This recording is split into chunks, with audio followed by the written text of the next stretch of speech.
Test.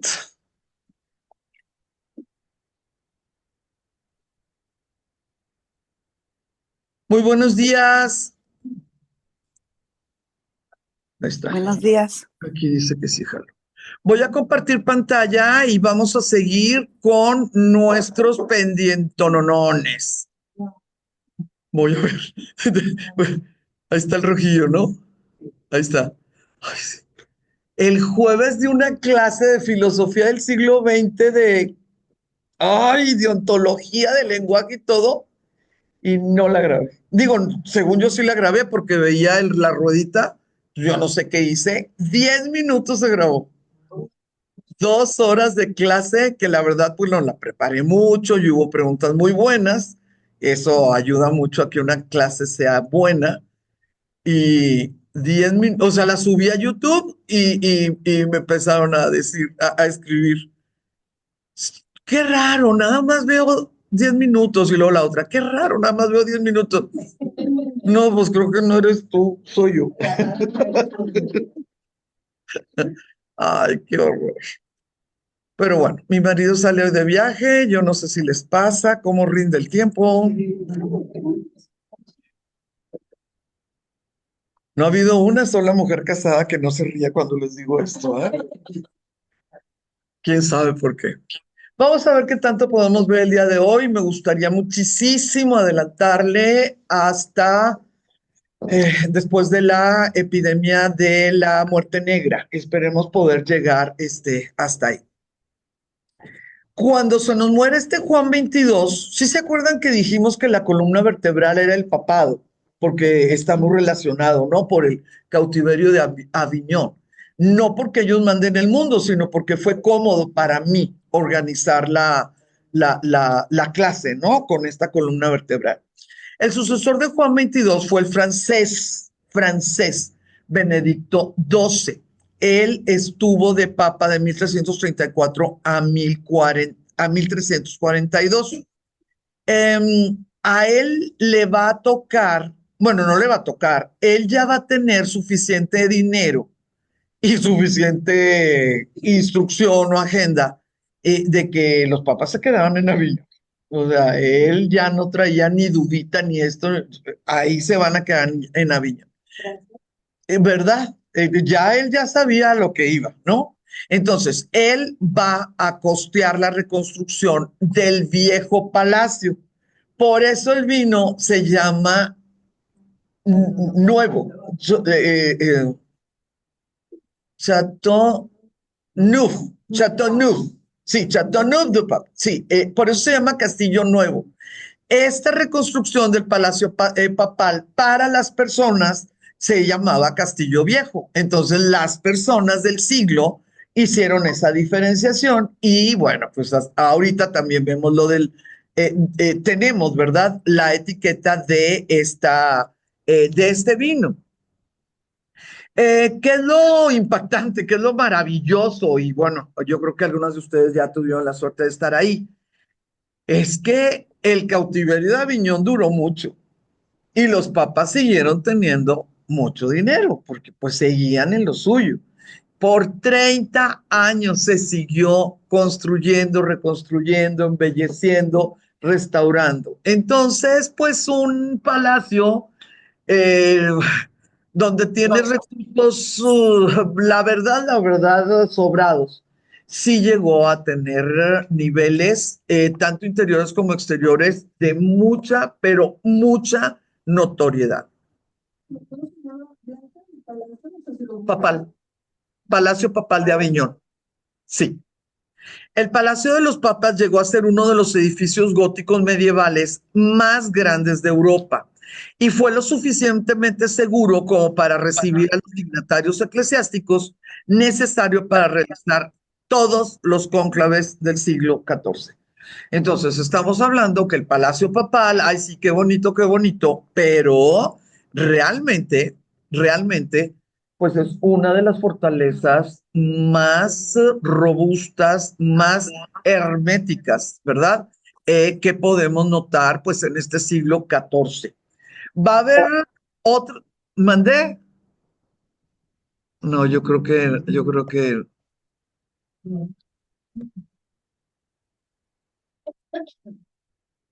va a haber mejores fortalezas en el siglo XIV, en el siglo XV, sin duda. Nada más que no de papas, no de obispos, no de arzobispos. Van a ser de condes, de duques, de marqueses, ¿verdad? Entonces, aquí lo sobresaliente, pues es que unamos las dos cosas. El nivel de costo de construcción, rehabilitación, embellecimiento y la idea, pues de que es una habitación, ¿ya ven? Una habitación de la corte, o sea, de puros eclesiásticos. Sí, sí, no sé, impresionante. Y vaya que sí un fuerte, ¿no? Así de decir, ah, Chihuahua, ¿cómo tenían miedo? No, es lo que más me llama la atención a mí. Vean, o sea, las ventanas son más bien troneras, ¿no? De arcos o de lo que quieras. Dígame. Los del siglo XIV ahí fueron porque ahí estaban los papas. Ahí morían los papas, ahí estaban los cardenales. Tiene miedo, mira ya. Sí, con el miedo que me tenga basta. Bueno, vamos a ver. No, el Vaticano es con Mussolini. El Vaticano no tiene ni 100 años. Bueno, 30, a lo mejor 100 años. A lo mejor tiene un siglo, estamos en el 25. Sí, el Vaticano es nada. O sea, el Vaticano tiene tal vez la edad de mi mamá, ¿no?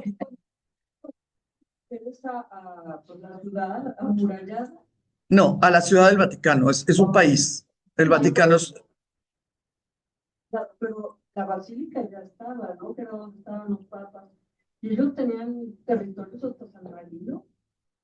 Era parte de... ¿Pero en qué siglo? Pues desde que está la construcción, tú ves los planos de la basílica. Ah, sí, no, sí. No, la Basílica de San Pedro, sí, la Basílica de San Pedro pues está desde que mataron a Pedro, según esto, ¿verdad? Pero Vaticano es un regalo que le dio Mussolini al papado, porque el papado estaba constreñido a Castel Gandolfo y San Angelo. Les recuerdo que con la unificación de Italia en el siglo XIX, Roma se volvió capital del nuevo país y el Papa fue obispo. Y como cualquier otro obispo, no, esto no es posible.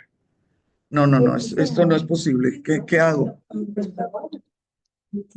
Pero no es internet porque tú sí lo tienes. Ah, sí, ah, sí, ah, sí. Bueno, vamos a, ¿no será acá?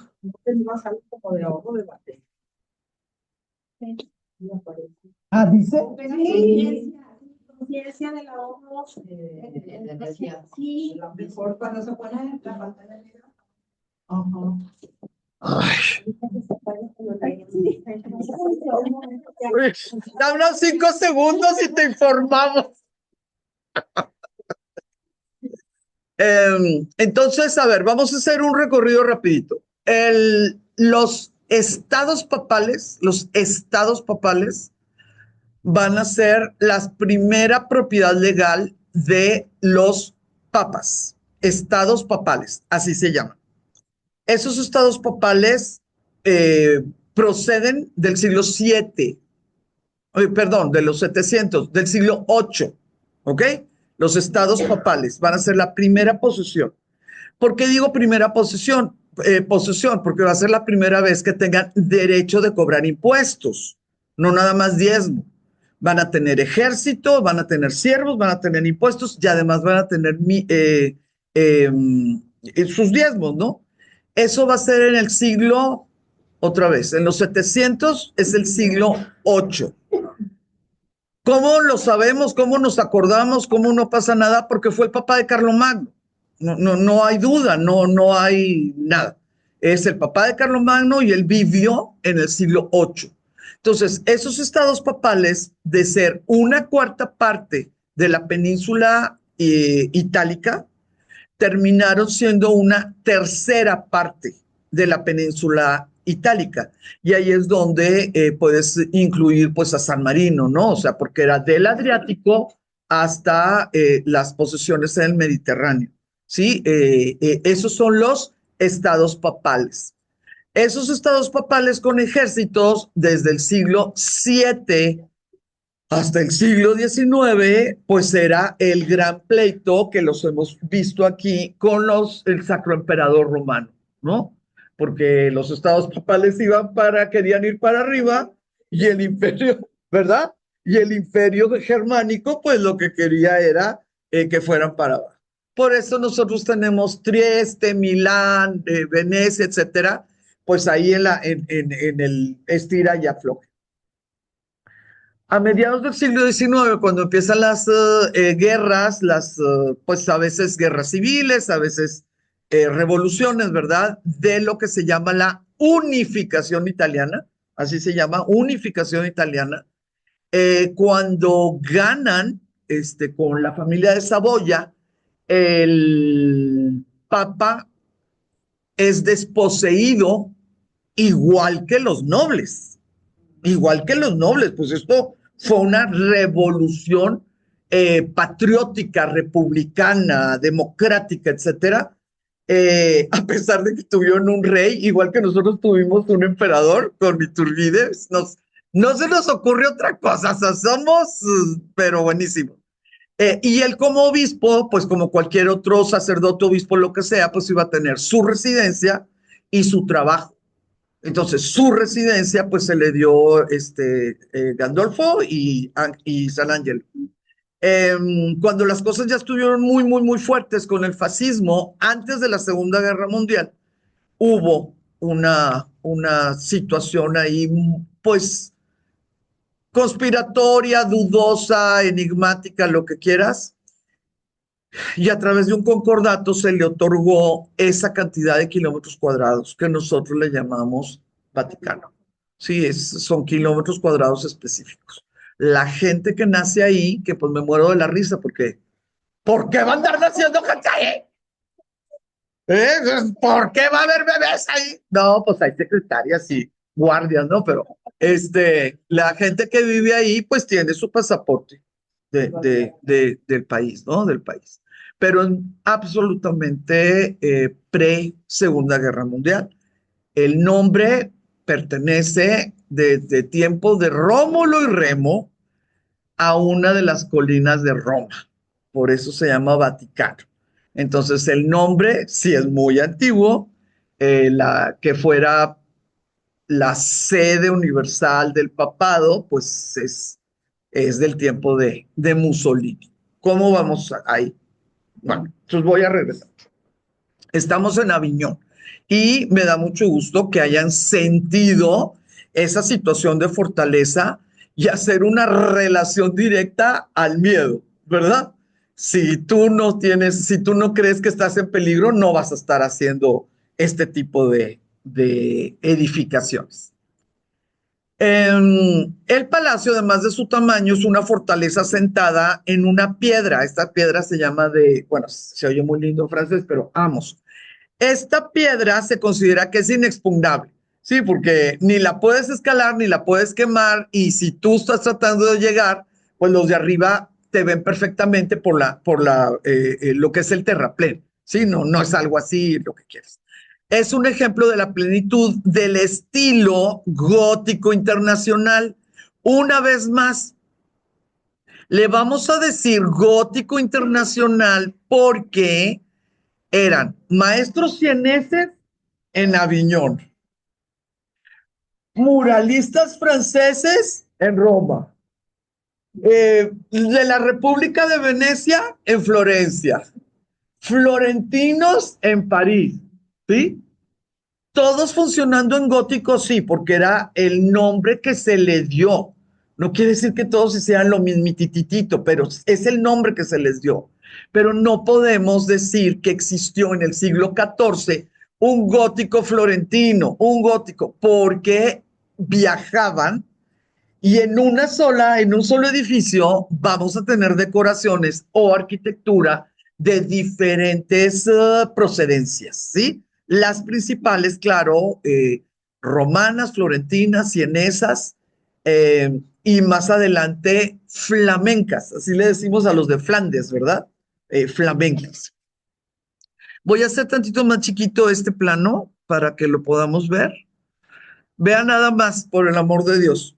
El Palacio Viejo es lo que empezó, Benedicto, lo que estamos viendo ahorita, ¿no? Es lo que le siguió y le siguió y le siguió. Ya el vino, allá lo dejamos, el vino no tiene nada que ver con la historia, es una cosa cotidiana, pero sí quisiera, por favor, que notaran el nivel, o sea, el nivel de todo lo que estuvieron costeando a través de 30 años. Y sí quisiera, por favor, que vieran en los planos cómo están en roca. Entonces, en cuestiones de dinero, aumentenle dinerito a lo que significa construir en la roca, ¿sí? O sea, aumentenle un poquito de todo, ¿no? De dificultad, de costos, de llevar el material, lo que ustedes quieran. Es una mole, sí, es una mole, a tal grado que si metes a Google en imágenes Palacio Papal de Aviñón, pues hasta vas a creer que te están dando fotos de otra parte, porque para sacarle las fotos por todos lados a esto, literalmente parece que te fuiste, cambiaste de ciudad, ¿no? Porque unas las hicieron al principio de un Benedicto, las otras las hicieron al final de otro Benedicto, y pues van cambiando las necesidades y los gustos, ¿no? Entonces, por favor, hay que recordar que en el siglo XIV es cuando empieza la construcción, pero también es en el siglo XIV cuando realmente lo importante, ¿verdad? Se acaba, porque se acaba junto con el papado en Aviñón, ¿sí?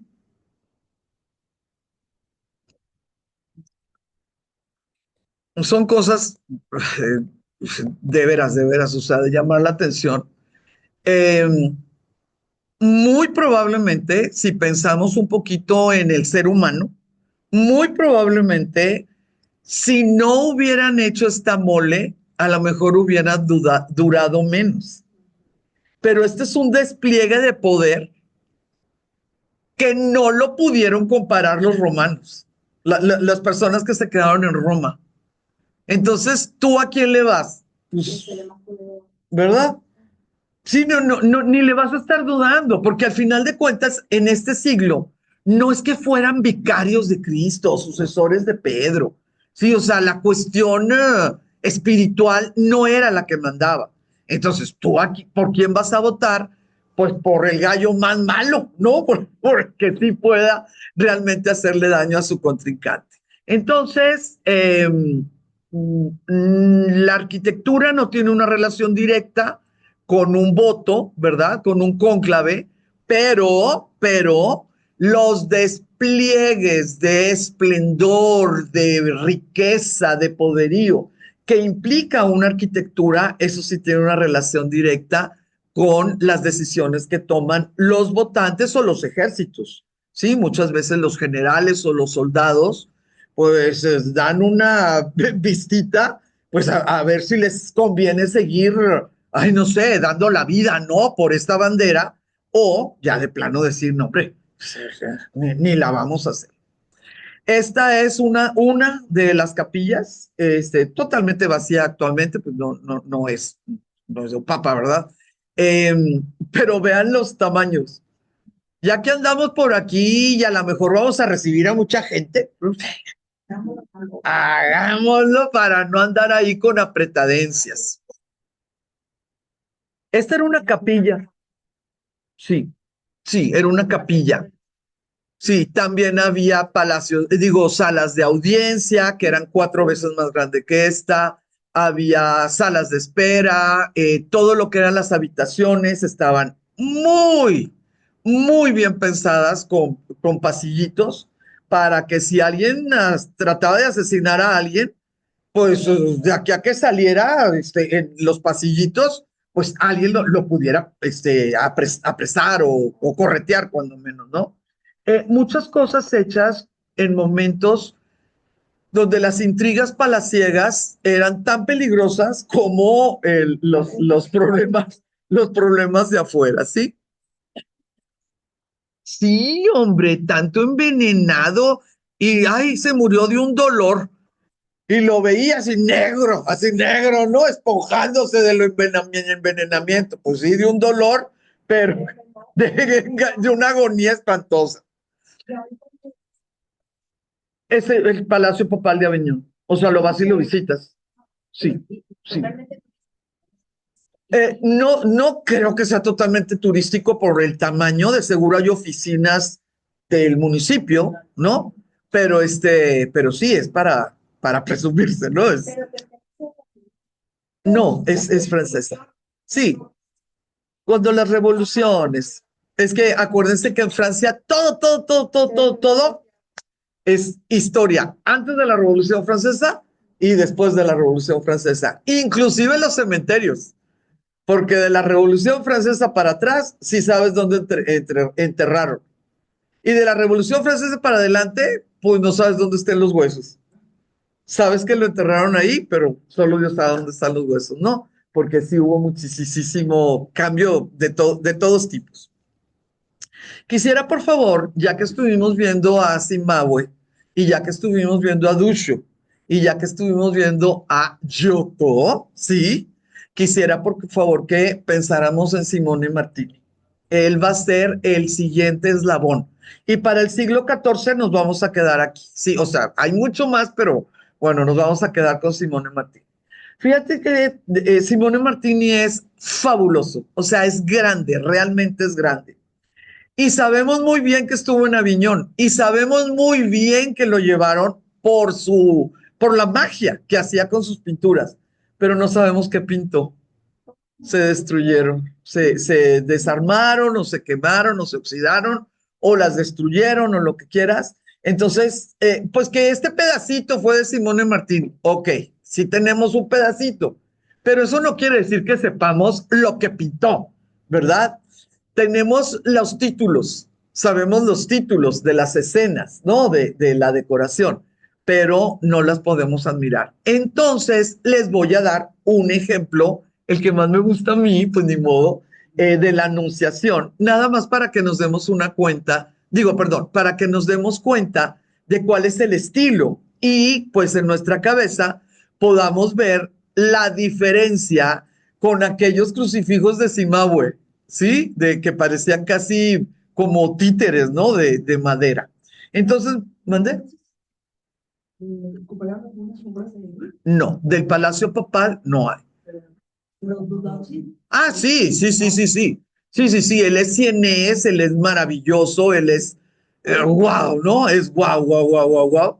Y mm, con, con su presencia en el Palacio Papal de Aviñón, vamos a notar que fue un acercamiento muchísimo más amable para los franceses y los flamencos y los españoles que llegaban al palacio a cosas del Papa, que si hubieran ido hasta Roma, hasta Siena, hasta Florencia, y hubieran reconocido, o Arezzo, o lo que quieran, Asís, y hubieran visto a Giotto. Los historiadores creen que la forma de Simone, que era de Simone Martini, que era pues un eslabón más, fue lo que hizo que el gótico internacional en la pintura, ¡pum!, se despegara del pensamiento italiano, bueno, de la península italiana, ¿no? Que pudiera realmente seguirle. Y por eso Simone Martini es tan famoso, porque muchas de las obras que nosotros vamos a ver en Flandes o en Toledo o lo que quieras, ¿verdad? Los historiadores pueden identificar es que el autor estuvo en Aviñón y luego regresó, digo, a su tierra, ¿no? Entonces, Martini, pues es ese enlace que fue circunstancial. Porque si los papas hubieran estado en Roma, él hubiera seguido en Roma y a lo mejor pues no se hubiera hecho este tipo de cosas. Entonces, miren, Simone Martini para 1340 ya va a estar en Aviñón. Eso quiere decir que los palacios ya van a estar costeados. Ya la cosa no es como que, ay, pues a ver dónde se queda el Papa. Y lo llamaron para eso. ¿Quién lo llamó? Un cardenal, no el Papa. A él no lo llamó el Papa. Nada más que ese cardenal fue el gran mecenas de la decoración, del esplendor del interior de esos palacios. Stefaneschi se llama ese señor. Gracias a ese hombre, pudo estar bien, pero bien tranquilo Simoni haciendo su trabajo, admirando y, bueno, logrando que las demás personas que eran ajenas a los avances de Florencia y de Siena, pues avanzaran rumbo al Renacimiento. Rumbo, ¿no? O sea, dale, un pasito tras pasito. Esta es la anunciación de Simone Martí. Ustedes pueden ver que es una cosa realmente, pero realmente soñada. Vamos a poner, ay Dios santo, esto quiero que esté un poquito más centradito. Ahí está. Vean por favor que él no se puso a chambearle a la perspectiva. Este es un temple, ¿no? Este es un retablo. Está el temple sobre tabla. Pero ustedes pueden ver que él dijo, bueno, pues sí, la verdad, pues ni tan bonito me sale, ¿no? Y sí chequen la preciosura de cómo hizo la silla. Sí, la silla de ella. Nos pone esto totalmente de frente, pero el respaldo y el descansabrazo totalmente en diagonal. Nada más que como, ay, como que se hacía para atrás y decía, ay, como que no me gusta, ¿sí? Y luego le hacía para adelante y luego se hacía para atrás y sigue sin gustarme. Pues entonces lo que hizo fue ponerle un lienzo. ¿Sí ven cómo lo tapó? ¿Sí? Entonces, ese tipo de situaciones también es importante. El que los mismos pintores ya se den cuenta que lo que están pintando no es como lo que se ve. En ese momento empiezan a hacerse preguntas y claro, pues en algún momento alguien va a contestar esa pregunta, ¿no? En este caso, bueno, más al ratito, con lo de la perspectiva. Este estuvo en la Catedral de Siena y ahorita está en los Uffizi, en Florencia. Ay, las alas del ángel ya no son de cisne, ya hizo lo que le dio la gana, ¿no? Con el plumaje. La forma en que puso cuadriculada el manto, qué cosa tan especial. Y sí necesito que entendamos pues algo. En este tiempo, Escocia sonaba y sonaba y sonaba y sonaba. William Wallace ya se cantaba su agonía, porque William Wallace, el de Braveheart, lo ejecutaron en el 1305. Entonces, cuando andaban pintando estas cosas, algunas personas sabían de esas cosas, ¿no? De esos acontecimientos. Es muy peculiar que un manto de algún santo o de algún ser metafísico esté cuadriculado. Es raro. Normalmente, pues sí tiene su hermosura, ¿no? En lo que es la orilla, o tiene sus líneas, principalmente si es bíblico del Antiguo Testamento por las cuestiones de judaicas, ¿no? De las líneas negras en blanco, pero es muy raro. Entonces, bueno, no es que él haya dejado por escrito esto, pero me gustaría nada más que lo notaran, ¿no? Que notaran este manto.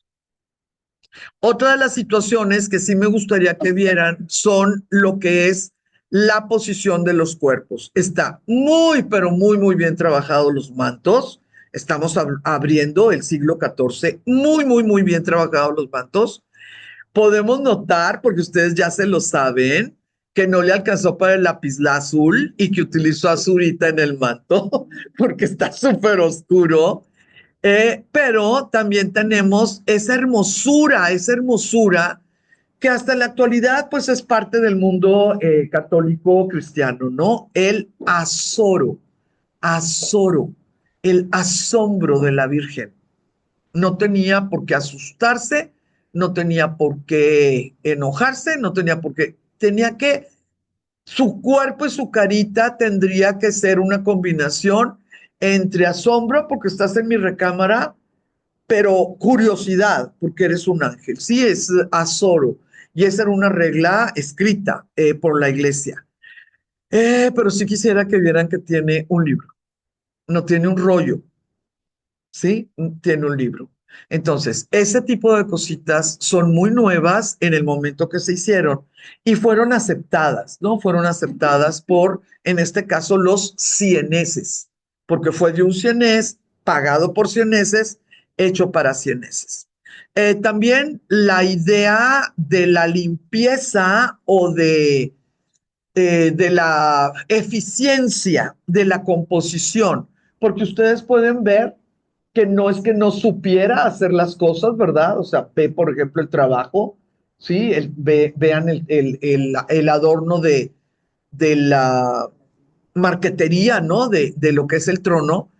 Simplemente dijo, no quiero hacer más, no, no quiero. Se ven mal las ventanas, o sea, ¿por qué voy a hacer todo un edificio si le estoy poniendo líneas que no son? Yo volteo para allá y volteo para acá y definitivamente no se parece. Pero con esa cantidad de hoja de oro, pues se ve soñado, ¿verdad? Esa cantidad de hoja de oro le da pues una posibilidad de elegancia, de belleza, de separación entre lo que es un momento y el otro.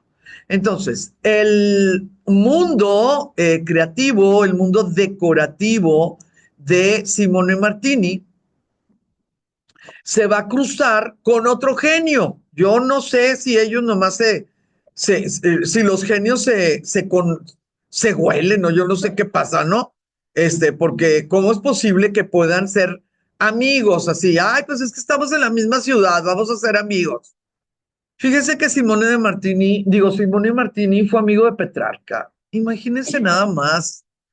Ay, Dios mío, mi vida. O sea, Petrarca es casi, casi como el padre de la literatura, o al menos los sonetos de Petrarca. O sea, ¿cómo es posible? En la ciudad de Aviñón, Martini conoce y traba amistad con el gran poeta Petrarca. Él nació en 1304 y bueno, falleció hasta 1374. Y no sabemos si por amistad o por encargo realizó una miniatura. Esta miniatura se llama la Alegoría de Virgilio. ¿Por qué se llama la Alegoría de Virgilio? Porque, ahí voy, no sé si alguien está atorada en la puerta. Alguien está escribiéndome, perdónenme. No, no, qué bueno, qué bueno, qué bueno. Y bienvenidas las que llegaron ahorita. Se hacía este tipo de encargos para poder llevar esta pintura, pues obviamente maravillosa, fuera de él o fuera de otro artista, llevársela al grabador. El grabador la hacía grabado para poder imprimir el frontispicio, la primera página del libro que se iban a hacer letra por letra, ¿verdad? Porque todavía no estamos en los tiempos de Gutenberg, pero pues eran carísimos, lo que quieras, pues tenía que tener algo, no nada más letritas. Entonces, esta alegoría de Virgilio, que los coleccionistas la reconocen en líneas negras sobre blanco, ¿sí? Porque los coleccionistas la conocen como parte de una ilustración de un libro, ¿ok? Es de Simone Martini y va a ser en los tiempos, en esos Palacio Papal, en esos momentos donde las grandes mentes estaban en Aviñón, no en Roma, porque ahí estaba la corte, el dinero, los diplomáticos, estos, ¿cómo se llama? Los problemas políticos y los que ustedes quieran. ¿Quién fue Petrarca? Porque ya hablamos un poquito de Dante, ¿no? Ya hablamos de Dante Alighieri. Ahora es Petrarca, es el segundo. Petrarca fue un poeta, él nació en Arezzo, pero tenía 8 años, del 3, sí, 8 años cuando se lo llevaron a Aviñón. Fue un poeta italiano y uno de los líderes del resurgimiento del interés por la antigüedad. ¿Por qué es importante que sepamos esto? Bueno, importante para nosotros. Les aseguro que las personas de allá no van a morir infelices porque no saben esto, esto que les estoy diciendo ahorita, ¿verdad? ¿Por qué es importante? Porque si no hubiera resurgido el interés por la antigüedad, nunca hubiera llegado a nosotros esta teoría. ¡Ay, que me encanta, pero no la puedo enseñar porque ya está probada que no es cierto! Pero me fascina esta teoría. Esta teoría de un señor de Vico, que más adelante vamos a saber de él y lo que quieras en las clases, donde dice que toda sociedad lleva exactamente el mismo ciclo que los romanos, que toda sociedad en su desempeño sociopolítico, ¿no? Que va a estar de una monarquía y luego que van a estar en una república y luego que va a haber guerras civiles y luego que van a estar en una república disfrazada. Entonces, a mí me enseñaron eso, pues porque así se usaba antes, luego llegó la posmodernidad y me dijeron, pobre de ti, que vayas a enseñarle a algún alumno esta hipótesis, pero pues muchas veces yo todavía sigo con la idea de que, bueno, a lo mejor no como hipótesis, pero a lo mejor como un ejercicio. Este hombre, este Petrarca, es el que hizo ese resurgimiento. Si no hubiéramos tenido ese resurgimiento, otra de las grandes consecuencias es que no se hubiera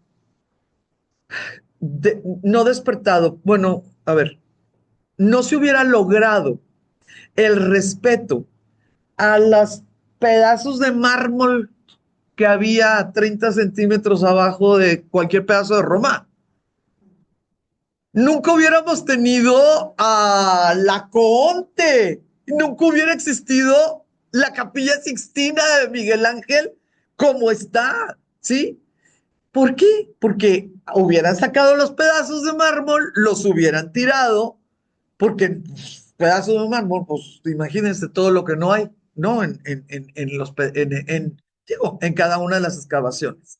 Entonces, Petrarca sí es cierto, es poeta, sí es cierto, hizo cancionero, hizo sonetos, sí es verdad, lo que puso Petrarca ahí se volvió casi reglamentario, ¿no? Para los siguientes poetas. Shakespeare aprendió de la lectura de Petrarca, ¿sí? Y bueno, ya ven, ¿no? O sea, estamos avanzando siglos. Este hombre en Aviñón se casó, se enamoró de una Laura. A tal grado estaban esos amores que le pidió a Simone Martini que la pintara. Y lo único que sabemos es que la pintó bella como el sol y blanca como una perla. Hay varias, entonces no sabemos cuál de las perlas, ¿no? Pero bueno, podemos imaginar, ¿no? Que las caritas eran como pareciditas, ¿no? De mujeres en el tiempo de Aviñón. ¿Cuál es Laura exactamente? A mí me da mucha ternura cuando les digo, cuando leo y cuando les enseño, les digo estos datos. Nuestro querido Petrarca nunca se casó y luego hasta tomó los hábitos franciscanos, pero tuvo dos hijos. Entonces conoció la pasión, todos los amores, el platónico, el carnal, el espiritual, pues él era escritor, él era artista, ¿verdad? Probó de todo en esta vida. Entonces, sí, él dijo, ahora es cuando. A Petrarca siempre lo van a ver igual que a Dante, igual que a Virgilio, igual así. Pero Petrarca hay una razón muy específica por la cual las pinturas, las esculturas, trae la corona de laureles, pues la típica, ¿verdad? La romana. Porque en 1341, pues él ya era un hombre reconocido y admirado y todo, recibió la corona de laurel del poeta, ¿no? El poeta laureado en el Capitolio. realmente en Roma, en la colina que se llama Capitolina, siendo el primer poeta moderno para el que se recuperó esa antigua práctica. Entonces, la idea de las cosas que se hacían en la Roma imperial empezaron a volver, ¿sí? A volver en el siglo XIV, ¿ok?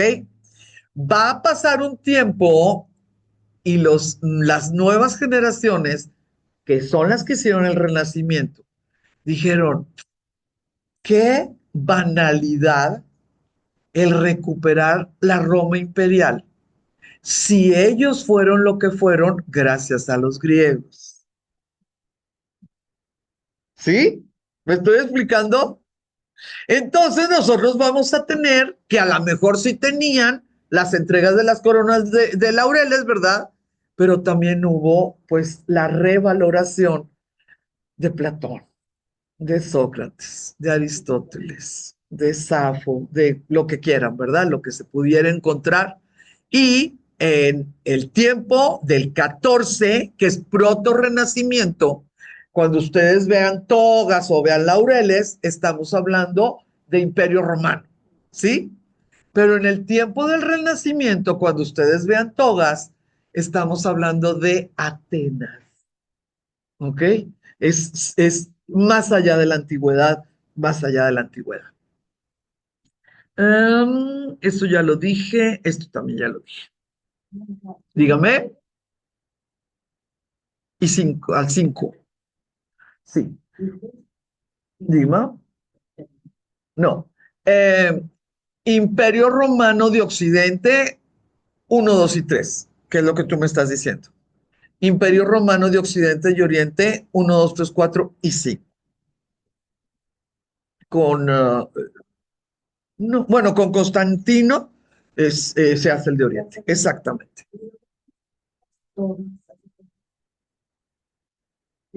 Porque toda la vida sí, no,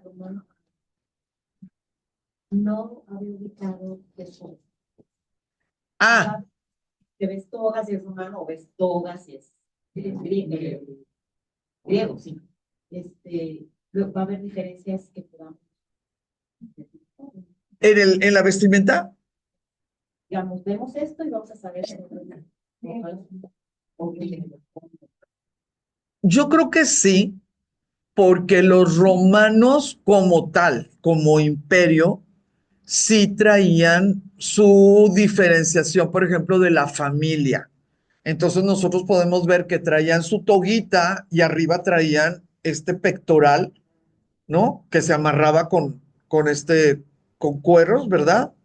Y sí vemos que traía, o sea, que traían las falditas y todo, pero pues vemos eso como chaleco. Y era porque los romanos ya tenían apellidos, los griegos no. Sí, pues es que el imperio militar estaba realmente armado por los patricios que tenían apellido y que todos ellos pertenecían que tenían, o sea, parte de ecuestre, ¿no? En el imperio romano. Em, yo creo que dentro del mundo así pop, a los romanos nos van a poner con los pelos para acá. Sí, así, y a los griegos no. En el mundo romano, esta idea de los cabellos así para acá es como muy imperial. Y sí, los rulos de los griegos, ¿no? En caso dado. La otra cosa es que de manera popular, así popular, no es que hubiera sido regla, los griegos sus togas eran blancas y no tenían la orilla, lo que es el margen, con las grecas, de manera popular, ¿no? Y los romanos, pues sí tuvieron una como telegrama, ¿no? El tamaño de la greca, el que fuera roja, acuérdense con los fenicios, etcétera. Entonces, no sé si ellos en su tiempo pudieran diferenciarse por la ropa, no lo sé. Pero,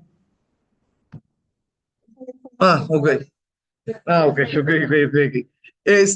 Pero nosotros popularmente, o sea, lo que vemos en pinturas, pudieran ser esas, pudieran ser esas situaciones. Eh, una situación que les comento nada más para terminar con esto de las togas y de los resurgimientos y lo que quieras. Eh, Cuando se acabó la Revolución Francesa no había costureras que volvieran a hacer la ropa de las chicas que ya estaban salvadas con la nueva élite gubernamental. Entonces, claro que agarraron las gasas de las cortinas de las casas e inventaron el estilo imperio, porque las togas griegas o romanas lo único que necesitas son listones para, para crear un vestido. Y ese vestido, cuando tú no tienes costurera ni sabes coser, pues lo más sencillo fue recuperar la moda de las togas, ¿sí? Entonces, en una de ellas, una de las modas fue Petrarca, en un sentido increíblemente sociopolítico. Otra de las modas de las togas, nada más con unos 100 años de diferencia, van a ser los renacentistas florentinos con los griegos, con un sentido increíblemente filosófico, teológico filosófico. Y más adelante las togas va a ser una cuestión de, me urge volver a agarrar marido, a ver cómo le hacemos, pero yo me he visto como me debo de vestir. Y volvieron estas togas con los listones y esos listones eran en muchas ocasiones, si ustedes se van a pintura por pintura, los cordones de las cortinas, los cordones de las cortinas. Y cuando ven así cosas medio raras es porque no había quien hiciera los sombreros, entonces agarraban la franja más grande del cortinaje y eso lo hacían sombrero. Ya ven que puede ser nada más cordón o una como tela con, pues con durito, ¿no? Con pellón adentro. Entonces, hay veces que tienen muy buenas ideas como Petrarca y hay otras que son me urge sobrevivir, necesito verme bonita, ¿sí? Y es el mismo uso, ¿no? El mismo uso. Por supuesto, ya me veo 2 minutos y ya voy a estar manchada, toda cochina. Yo. Ahora, Petrarca es considerado el padre del humanismo y es un pilar fundamental de la literatura italiana. Petrarca fue el que inició la idea que se tardó 4 siglos en cuajar. Él predicó la unión de toda Italia para recuperar la grandeza que había tenido en la época del imperio. O sea, él no dijo todos somos hermanos. Él no dijo eso.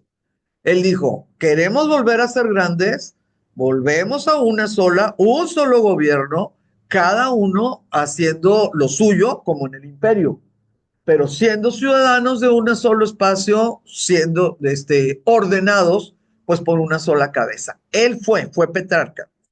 Y la otra cosa hermosísima es que intentó armonizar el legado grecolatino con las ideas cristianas. No lo logró, no, andaba muy solo y además no estaba en Roma y lo que quieras. No lo logró, pero como fue tan querido, tan conocido, tan reconocido, pues claro que la gente lo leía y una generación después es, Y estaba adelante en su época, 700 años. sí. A él le gustaba Tomás de Aquino, a él le gustaba Tomás de Aquino. Nada más que este Petrarca se tomó muy, pero muy en serio el poder accesar a fuentes reales grecorratinas. O sea, realmente dónde andan los libros, ¿no? Y bueno, sí tuvo oportunidad a través de dominicos y franciscanos. Entonces, con dominicos, salud, con dominicos no me cae la Inquisición, ¿no? Y con franciscanos, pues imagínense la red que había, o sea, se podía. Se van haciendo las migajitas de Hansel y Gretel, ¿no? De cómo es posible que lo haya logrado. Entonces, por favor, estamos en el 14, estamos con el cautiverio de Aviñón. Empezamos con Simone Martini como decorador del gran palacio papal, pero la presencia de Petrarca es superior a la de Martini. Definitivo, sí, es muchísimo más trascendental lo que hizo Petrarca para este mundo. Son las 12 en punto y voy a cambiar de tema. ¿Quisieran pasar al baño? ¿Quisieran tomar agua? Muy bien, muy bien, muy bien. Las que están por allá, ¿quién tienen preguntas? ¿Tienen?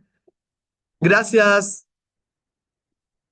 Como dice nuestra amiga Mónica Hernández, vayan y ruéguense. Cuando hay baño, vayan y ruéguense, por favor. ¿Mande? Sí, sí, vayan al baño. No tengo ganas, mamá. Sí tienes. Sí tienes. Sí, sí, sí. Ay, sí, qué barbaridad. Pues muy bien. ¿Algún comentario?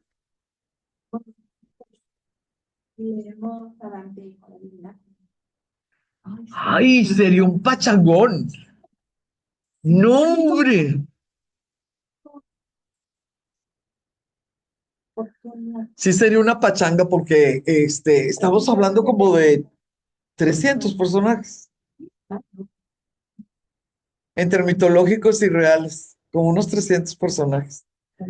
Yo encantada, encantada de la vida, porque además les puedo, ¿cómo se llama? Enriquecer la presentación con las ilustraciones que les digo que amo, ¿no? Las ilustraciones de Gustave Doré y las de Dalí. No, yo encantada de la vida. Vamos a ver cómo nos va. Vamos a terminar esto exactamente antes de Semana Santa. Luego nos vamos a ir de viaje. Y el verano nadie está disponible. Vamos a ver, porque el martes se queda sin tema. O sea, se queda sin tema. Uy, sería una reconexión completa, porque los personajes de los que trata exclusivamente Dante, sí, es esto, ¿no? Es esto. Pues pudiera ser, o sea, proponerla, a mí sí me gustaría, porque yo la disfrutaría mucho, sin lugar a dudas, yo la disfrutaría mucho, pero no sé si le interesaría a las personas. Pero lo platico, digo, pues preguntamos, ¿no? Preguntamos. Sí, qué lindo. Como por Rúa son como unas 450. Bueno, es letra muy chiquita, pero tiene muchas notas, la de Porrúa. La de Porrúa. Supongo que con letra normal, sin notas, siguen siendo 450, ¿no? O sea, pues porque le restas y le pones lo que quieras. Eh, sí es larga, sí es larga. Ay, Dios mío, mi vida. Sin albur, el problema es lo espeso. Sí, es tremendo, porque página por página te dice dónde andas caminando, qué estás oliendo, las amenazas que sientes físicamente, pues porque es lodo, porque es pus o porque es fuego. Ay, o sea, es intenso. Pero bueno, pues es una obra fantástica que si podemos echarnos Games of Thrones o nos echamos, ay, no sé, El Señor de los Anillos, definitivamente, la Divina Comedia pudiera ser interesante. Cien años de soledad es muchísimo más agradable de leer. Por la cantidad de... Ah, sí, y por los 100 años, sí. Sí, pero lo padre es, pues hay amores, hay desamores, hay anécdotas que no tienen nada que ver con el Aureliano, ¿no? Y el, ay, Dios mío, Arcadio Buenrostro y Aureliano. Y buen rostro como mi tía. Buen día. Hay anécdotas que no tienen que ver con la historia exacta, pero que te hacen manejable, porque al final de cuentas es una obra literaria hecha para entretener. Aquí no hay anécdotas que te hacen ligero. No, no, no hay. Aún en el paraíso estás, yo no sé que este se había ido al cielo, ¿no? Y tac, tac, tac, tac, tac, y ahí estás. Sí, sí, sí, sí es, pero sí vale mucho la pena, vale mucho, mucho la pena. Hay yo creo que son 4 renglones, o sea, 4 renglones que simple y sencillamente, ay, qué bárbaro, dices, siento que conozco a Dante. O sea, con esos cuatro renglones. De la pasada del purgatorio al paraíso, que no es que pases, sino más bien cambias como de, wow, o sea, de dimensiones, porque Dante no tuvo límite, a pesar de que estamos hablando de que lo terminó en el siglo XIV, pero pues lo inició en el XIII, ¿no? Cuando van ya Virgilio y Dante avanzando y salen del purgatorio y entran al paraíso, te describe algunas almas que están como recargadas o como aburridas en unas piedras en el umbral entre el purgatorio y el paraíso. Y Virgilio le explica a Dante que esas son las almas de los displicentes. Displicentes. Los que dejan para mañana lo que puedan hacer hoy. Displicencia es un gran defecto. Pero en el momento que lo leí con Dante y que él pone a esas almas eternamente en el purgatorio porque no dan un paso, bueno, desidia, ¿mande? Indiferencia, abulia, ¿sí? Y por eso los ponen en la piedra, ¿no? Los ponen, no los ponen así como que platicando y no sea, así, en una piedra que están como recargados. En ese momento dije, wow, por eso Dante pudo hacer la comedia, porque para él la displicencia era lo que separaba a las almas del purgatorio para el paraíso. O sea, es impresionante. Y la obra, la ilustración que hace Dalí es simple y sencillamente una de las más bellas de Dalí. Yo creo que Dalí también sentía algo acerca de esa abulia, de esa indiferencia, de esa displicencia, ¿no? Entonces, vale la pena leer. Yo lo propongo y vamos a ver cómo nos va. Vamos a ver cómo nos va. Ya estamos todos otra vez aquí. Ah, mira, Mónica me va a hacer el favor de apagar.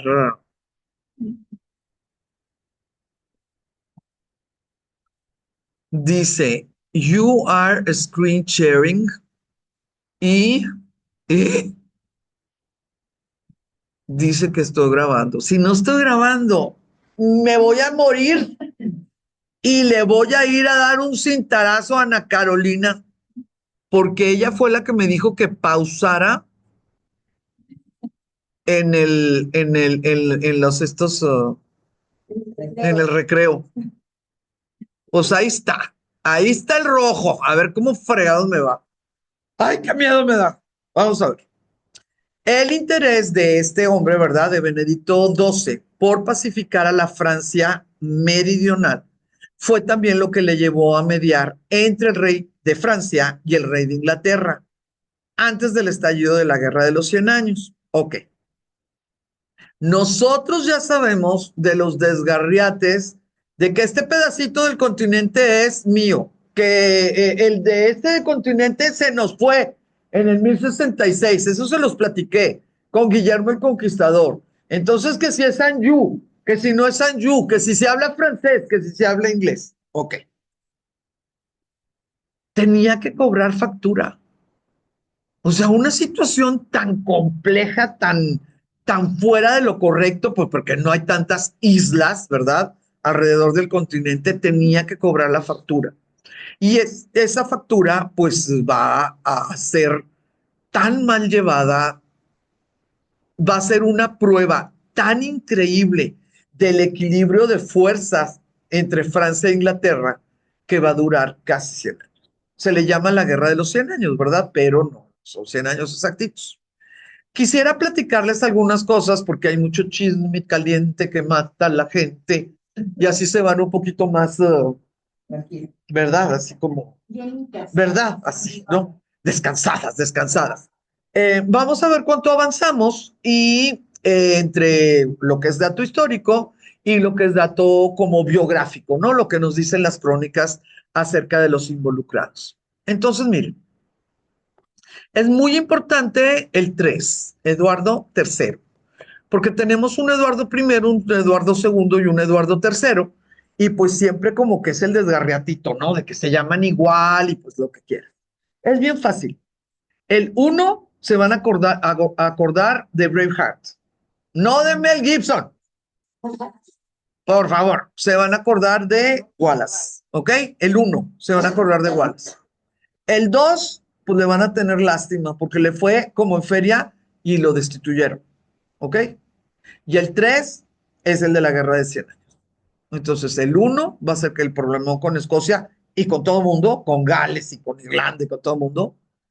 El 2 le vamos a tener lástima porque le van a tocar problemas. No los pudo solucionar y para afuera. Y el 3 le va a tocar, qué bárbaro, la guerra de los 100 años, la peste bubónica, le va a tocar todo y va a seguirle, y va a seguirle, y va a seguirle. Entonces, del 1, el 2 y el 3, pues vamos a encrechendo, ¿no? El 1 hizo muchas cosas, el 3 hizo cosas realmente importantes. Entonces, Eduardo III es el que nos toca ahorita en el siglo XIV, aunque aunque necesito platicarles un poquito del 1, del 2 y de la famosísima Loba de Francia, que va a ser una reina de Inglaterra. Eduardo III de Inglaterra vivió de 1312 a 1377. Él fue rey de Inglaterra durante 50 años. Y en 50 años ya se imaginarán. Puedes hacer mil cosas, pero también te pasan mil cosas, ¿verdad? Restauró la autoridad real tras el desastroso reinado de su padre, el rey destronado Eduardo II. Eduardo III convirtió a su reino en una de las más importantes potencias militares. Durante su reinado se emprendieron importantes reformas legislativas y gubernamentales, entre las que destaca el desarrollo del parlamentarismo, que es la principal característica hasta la fecha del gobierno de Inglaterra, Gran Bretaña y luego Reino Unido, ¿verdad? La presencia funcional, porque es real, del Parlamento. ¿Ok? Nosotros ya sabemos que va a ser en tiempo de los primeros francesitos y por eso se llama parler, ¿verdad? Parlamento, ¿no? Porque hablaban. Pero es muy diferente a que tú lo introduzcas y tu hijo se le olvide y el nieto lo regrese, ¿no? O sea, sí está ahí la idea. Este Eduardo III va a hacer realmente lo necesario, pues por escrito, ¿verdad? Lo necesario para que el parlamentarismo evolucione y siga evolucionando y sea más adelante el salvavidas de las diferentes revoluciones que se van a ir dando en este país. ¿Sí? La idea de que puede haber un parlamento. Es papá del el príncipe, es papá del príncipe negro. Sí, sí. El legendario príncipe negro. A él le va a tocar la peste negra, que ahorita vamos a ver datos y todo, a él y a toda Europa, ¿verdad? Pero bueno, ahorita estamos hablando de Eduardo III. Y sí, por favor, si nosotros no entendemos quién es la mamá de Eduardo III, pues nunca vamos a poder entender por qué hubo guerra de 100 años. Esta mamá de Eduardo III es la loba de Francia. Ella es Isabel Capeto, ¿sí? La mamá de Eduardo III fue hermana de los últimos reyes franceses, Luis X, Felipe V y Carlos IV. Cuarto, ¿ok? Un rey, otro rey, yo acá en Inglaterra, yo acá con mi reyesito, lo que tú quieras, eh, teniendo niños, ¿no? Porque pues va a tener un niño que va a llegar a ser, va a llegar a ser rey, que es Eduardo III. Nada más que ella es mujer. ella es mujer. Si ella hubiera tenido que ser reina de Inglaterra, hubiera podido serlo, por lo que quieras, porque le eligieron los varones, porque le tocaba, porque era hija, porque lo que quieras. Lo que pasa es que los ingleses en este momento no, no se reconocían como francos, se reconocían como anglosajones, ¿no? Solamente los francos salios, que son la tribu de Carlomagno, tienen ley sálica. Por eso nunca hubo problema tener a Elizabeth en Inglaterra. Y luego sí va a haber unos problemones porque no hay niños varones en espacios donde pertenecen a esta eh, descendencia de francos salios. Por eso se llama ley sálica. No se llama ley franca. ¿Ok? Ley sálica. Solamente puede gobernar un varón. ¿Ok? Entonces, cuando se le sacaban los hombrecitos allá a Francia, estaba viva la mamá de Eduardo III, el de la Guerra de los 100 años. Y Eduardo III dijo, no se preocupen, ya le compré vestido nuevo, ahí va mi mamá. No, señor, aquí no va a haber mujeres. Ay, qué bueno que me avisaron, porque yo también me puse, ya compré mi traje nuevo y ya voy para allá. Y claro que él me toca y le dijeron ellos, pues no, se acaban los Capeto y van a empezar los Valois, ¿no? Los famosísimos Valois. Entonces, esa idea de que por mi mamá me toca, mi mamá quiere ser, mi mamá puede ser, ella es la de la sangre, yo no le estoy arrebatando nada a mi mamá. Ya te entendí, ya te dijimos que tu mamá no puede. Ah, bueno, volviendo al tema, ahí voy. No, señor, no va. No, no, no y no y no. Y eso costó. Si la peste negra pudo haber entre el 30 y el 50% de la población, cuando acabó y hubo tregua de la guerra de 100 años por la peste, nosotros podemos, bueno, los historiadores consideran que la guerra de los 100 años terminó cuando menos con un 10 o 15% de la población restante en estos espacios. La peste negra es absolutamente global. La guerra de los 100 años solamente es en espacio de Inglaterra, no Escocia, no Irlanda, no de Inglaterra, y la parte más pegada, ¿no? Más occidental de Francia. Imagínate ir saliendo, aquí nosotros, México, ir saliendo de una pandemia y que se nos hubiera ocurrido reactivar a los chapanecos, al ejército zapatista, ¿no? Y estar otros 50 años. Entonces, la mitad se murió por COVID y échale otro 15% por guerras de hombres con hombres. No, pues, ¿cómo no va a haber renacimiento en donde no hubo guerra de 100 años? Eso no nos lo platica. En donde no hubo guerra de 100 años, ya la gente estaba recuperando demografía. Ya los niños ya podían ser muchachos y ya podían hacer algo por sus vidas. Escultores, pintores, albañiles, lo que quieran. En Francia y en Inglaterra, las nuevas generaciones seguían pereciendo, ¿mande? Peleando, sí. Entonces, cuando los muchachos, los alumnos me dicen, ay, maestra, pues está bien que Francia no sea Italia, pero pues ¿cuántos kilómetros son? Pues vea todo lo que se tardaron para el Renacimiento. Les explico esto y ahí sí ya tiene sentido, ¿no? No son los kilómetros, son la circunstancia social. ¿Estás preparada para lo que te están dando los genios?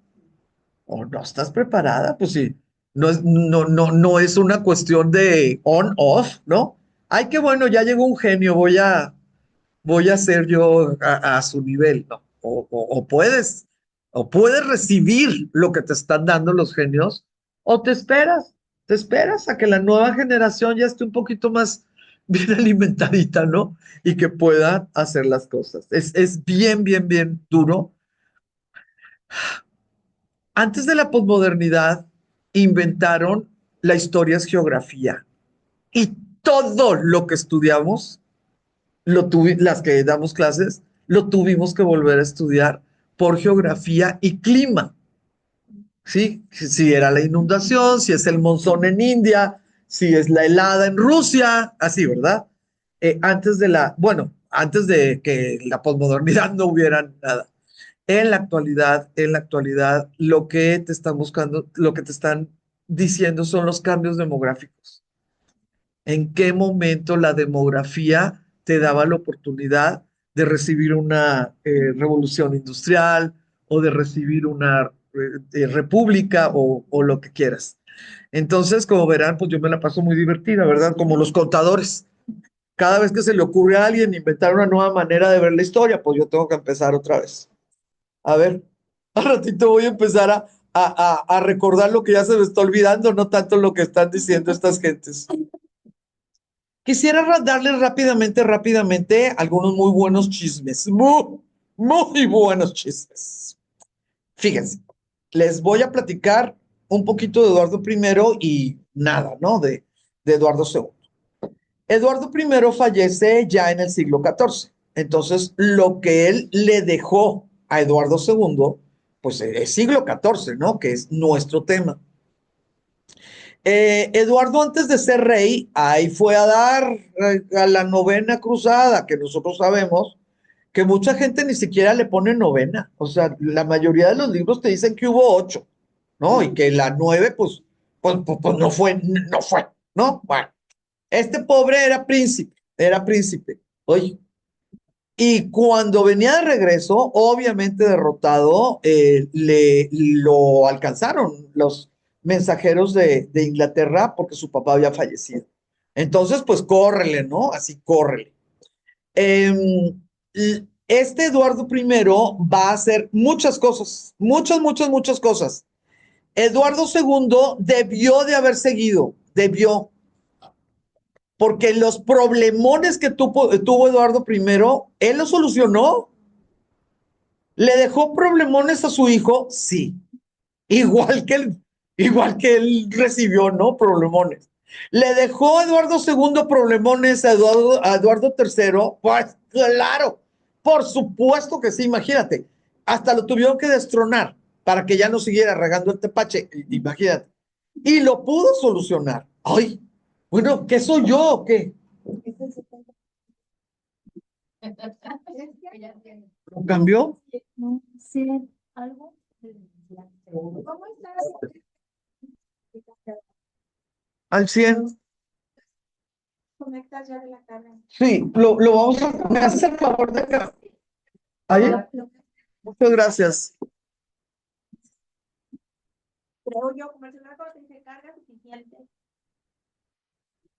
¿Quieres? Te doy luz. ¿Qué? ¿Qué hago? ¿Qué hago? Está rarísimo, ¿verdad? Gracias, Ana. Bien sabe.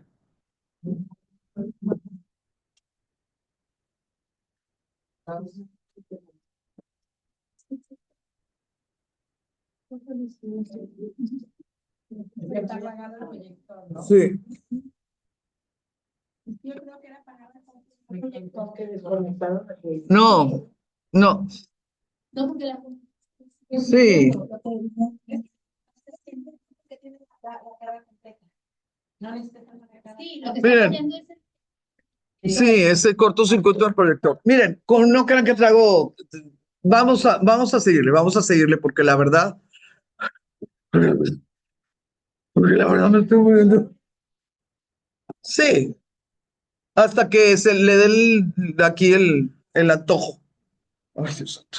y si no desconecta. Pues ahí tiene un foco rojo. ¡Los odio! Esto no era. Esto no era.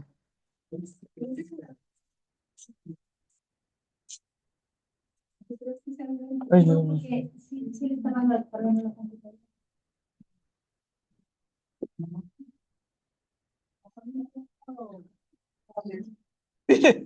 No tiene luz y sigue con el foco rojo. No, pues me doy. Bueno, a ver, no, vamos a seguirle, por favor. Aquí ya empezó a parpadear, gracias a Dios, ahorita ya va a jalar. Ya, ahorita ya va a jalar. Calma, calma, calma, calma. En algún momento tiene que volver a jalar, a menos que Marcela yo lo haya roto. Tienes testigos. Bueno, vamos a seguirle, por favor. Discúlpenme las que están allá afuera. Ay, está despeinada. Ah, muchas gracias, muchas gracias. Pues mira, con que haga que esto. Hola, mira, con que hagas que esto vuelva a tener luz. Mañana, sí, de verdad. Mira, ya voy a terminar. No hay que cambiar nada más que hagas que jale esto. Por favor. No quiere, ¿verdad? Ahí va. ¿Otra vez? Ah, dije, ya jaló. Ya Sí, es jaló. que no sé, este tiene como que no se está como apretando. Ahí está. Ajá. Nada más que. Ahí está. Muchas gracias. ¿Vale? Tiene como un falso, ajá, es así. No, van a cambiar nada más, pues. Es que sí funciona, nada más como. Está como dando. Pues sí, pero. Sí, no, no nos ha pasado que se pagara, ¿eh? No, es la primera vez. ¿Sí? Sí, mucho, mucho. ¿Verdad? Para allá. Ya como lo cambié. Ok, qué bueno. Sí, para Sí, no seas malas porque me mareo con la prendida y apagada. no. No se descarga. Sí, sí, por favor. Ya nos pusieron esto, ya nos pusieron esto. Ahí va. Por favor, muchas gracias. Ok, volvemos. Volvemos a Eduardo III. Miren, otra de las características de Eduardo III, por la cual es recordado, es que fue el primer rey inglés que tenía nombre inglés y que hablaba inglés. Entonces, estamos en el siglo XIV, pues ya en un inicio realmente de la creación de una identidad. Los anglosajones, gobernados por anglosajones, los gobernantes hablando el idioma, pues que se hablaba en la isla. ¿Estuvo involucrado en las intrigas políticas de los varones ingleses? Sí. Estos varones ingleses, nosotros sabemos que no los dejó apaciguados Juan sin tierra, Juan el hermano de Ricardo. No los pudo apaciguar y cada uno de los siguientes reyes pues va a tener que tratar de apaciguarlo. ¿Qué tanto pudo Eduardo III? Bien. O sea, no solucionó. Sí, no solucionó. En sus 50 años era un estira y afloje, pero la verdad sí tenía muy mano dura, entonces pudo seguir adelante a pesar de las intrigas de los varones. Eduardo cayó prisionero de los varones rebeldes y escapó él solito. Pues él se escapó y 2 años después se extinguió la rebelión. Pero forgive but don't forget. Con este Eduardo III van a empezar las listas negras de los apellidos de los varones que estuvieron involucrados y los varones que no estuvieron y los varones que me dieron comida cuando estaba escapando, ya saben, o sea, con Eduardo III va a empezar esta cosa que vemos en las películas, leemos en los libros, donde los Mortimer, los Lancaster, los York, los así, ¿no? O sea, bueno, hay muchísimos nombres. ¿Por qué les estoy haciendo el recalcado? Porque luego, si no sabemos esto, no podemos entender, pues, por qué Sir no sé quién era casi dueño del mundo cuando Elizabeth. O por qué Sir no sé cuál pudo poner a la quinceañera Jane para ser reina de Inglaterra, siendo la hijita y se casó con el hijo de Sir, no sé qué ondas. Esos apellidos son los varones y esos varones seguían intranquilos y muchos de esos varones tenían que matar para poder seguir estar en las listas de los que se portaban bien, porque había listas de los que se portaban mal. Los podían exiliar, los podían... Fíjense, un castigo muy sencillo para alguien que se andaba portando mal.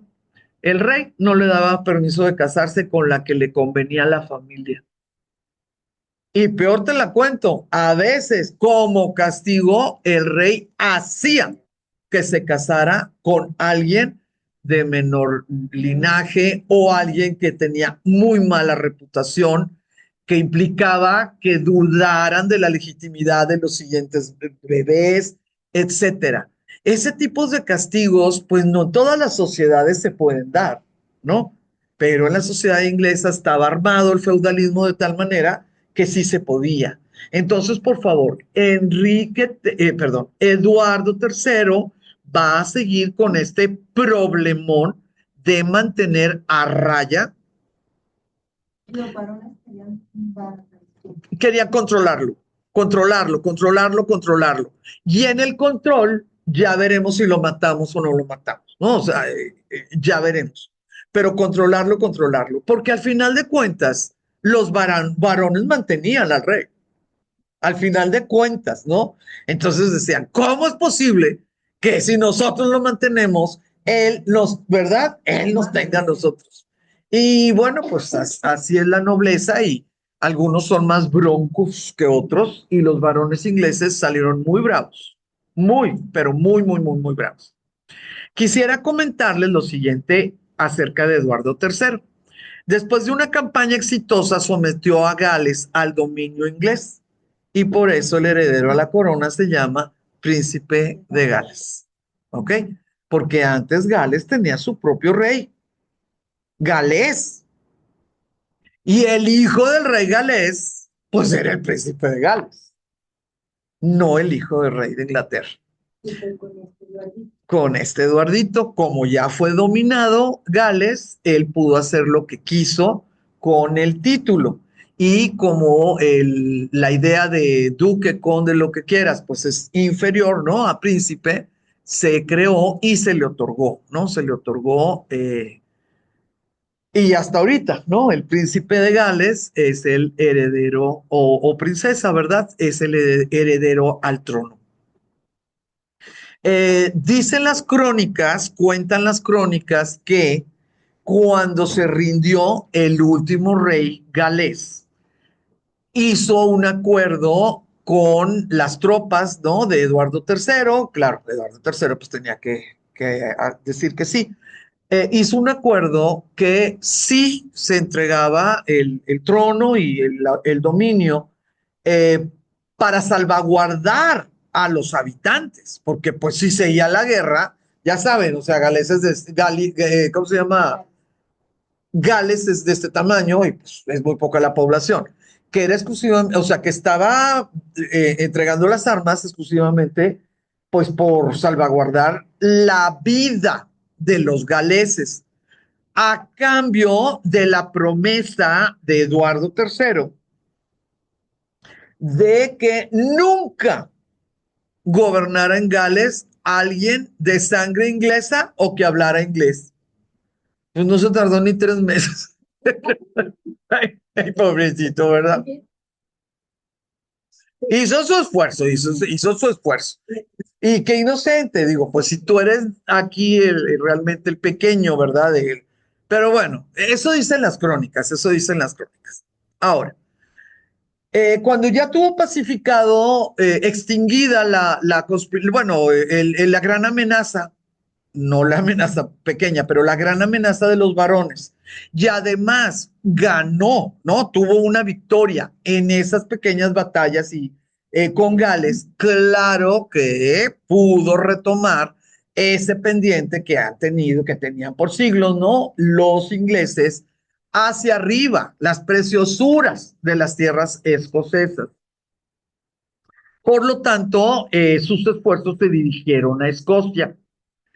Eh, ¿Cuál va a ser ahí una situación que nunca vamos a ver, vamos a saber, pues si fue un error o si simplemente no salieron bien las cuentas, ¿no? Una cosa es que tú tomes una decisión que a leguas esté equivocada y otra cosa es que tú tomes una decisión pensada y no salgan bien las cosas, ¿no? Es totalmente diferente. No lo sabemos con Eduardo, pero están demasiado alejados los frentes, ¿no? El que tú te vayas a invadir o a repeler escoceses a la mitad de la isla y que tengas que estar en batallas o en estas, pues al menos escaramuzas, ya sea en playas, no playas, porque ahí no hay playas, en puertos, ¿no? Ingleses, o que tú tengas que mandar tus barcos y tu gente, ¿no? A Normandía. Pues muchachas, imagínense, empiezas a necesitar más. ¿Cuánto te tardas? ¿No? O al revés, no salió bien. Definitivamente no salió bien el momento. Como no salió bien el momento, pues él necesitaba más dinero. Más dinero porque yo no me regreso perdiendo, ¿no? O sea, yo me fui a ganar o cuando menos pues a dejar claro pues que sí puedo. Y ¡zas! Vámonos, impuestos. Esto ya lo habíamos visto en otras clases. Espero que se acuerden. Los impuestos no eran anuales como nosotros. Los de las cosechas sí, pero no había otros impuestos. O sea, no había ISR, no había IVA, ¿no? O sea, ese tipo de cosas. Los impuestos eran como tributos extraordinarios relacionados con una situación muy específica, como pudiera ser una llamada del Papa, que se llaman cruzadas, o pudiera ser una guerra, o pudiera ser un secuestro de los, de los reyes o de los príncipes. Una cosa extraordinaria, se llamaba a los varones y les decían que tenían que hacer tal cosa, y bueno, pues la mayoría de las veces los varones tenían que decir que sí, porque si cae Inglaterra, pues también caes tú, ¿no? Pues sin tus propios intereses. Nada más que Eduardo III, pues también empezó a pedirle ayudita, oye, Obispito, oye, Winchester, oye, Canterbury, oye, ¿cómo se llaman? Benedictinos. Pues yo veo que tienen mucho dinero para hacer cada vez más grande la iglesia y la abadía y la... A mí se me hace que pues no, les toca, es la polla, ¿no? Le toca. Entonces, claro que Eduardo III en sus 50 años va a ser increíblemente criticado, obstaculizado y atacado cada vez que podían quejarse o conspirar para ver si dejaba Eduardo III de pedirles impuestos extraordinarios. ¿Lo lograron? No, no lo lograron, pero sí hicieron el reinado de Eduardo III difícil. Sí, lo hicieron difícil porque pues, es pelearte con los de afuera y pelearte con los de adentro. Y entre menos control tengas con los de adentro, más necesidad tienes de ganarle a los de afuera para poder regresar con botín, con esclavos, con territorio, con metálico, con lo que fuera. Entonces era como una rueda de la fortuna, ¿no? A veces estaba arriba, abajo, pero no podía dejar de dar la vuelta. Estas crisis fueron evitadas inicialmente, pero los problemas permanecieron sin resolver. Ahora, las posibilidades de este hombre con Escocia, con Gales, etcétera, pues él tenía su hijo, ¿no? O sea, si Eduardo I, pues va a tener su hijo y por eso se llama Eduardo II y todo.